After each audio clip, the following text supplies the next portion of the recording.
I wonder your thoughts on, the role that culture creators or entertainers or athletes have, right, in this moment. And I ask that because one of the things that we know is that, during Trump's first term, when sports leagues, professional sports leagues, or even some, the colleges, when they would win their national championships, many of them said, and particularly the sports team, the professional sports teams, they said, we're not going to the White House, right? We're not going to accept the invitation.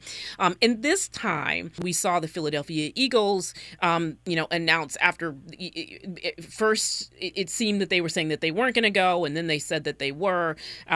Soon after, the Dodgers said that they would be going, and then today, Mookie Betts said that he will be joining his Dodgers teammates at the White House. And so I just wonder, if that also plays into, or your thinking, right, on does that play into sort of confusing folks around, is this situation normal? Is this president not actually a fascist? You know what I mean? Like, how do you think that plays into Yeah. how people's perceptions?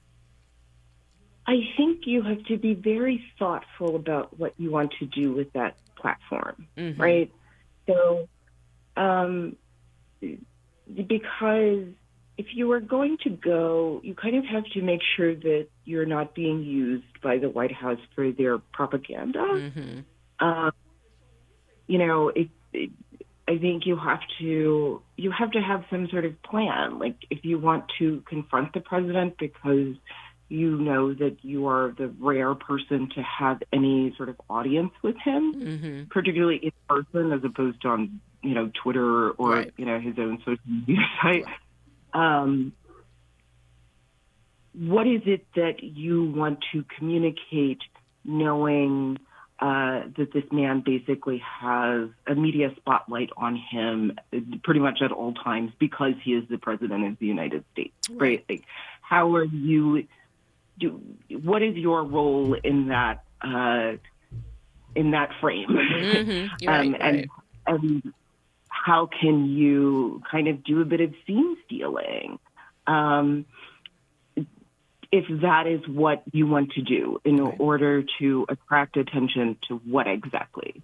Right. And I think those are the things that um, is that people who, are invited to the White House have to really think seriously about, right? Like their role as citizens, their role as public figures, um, and the things that are important to them.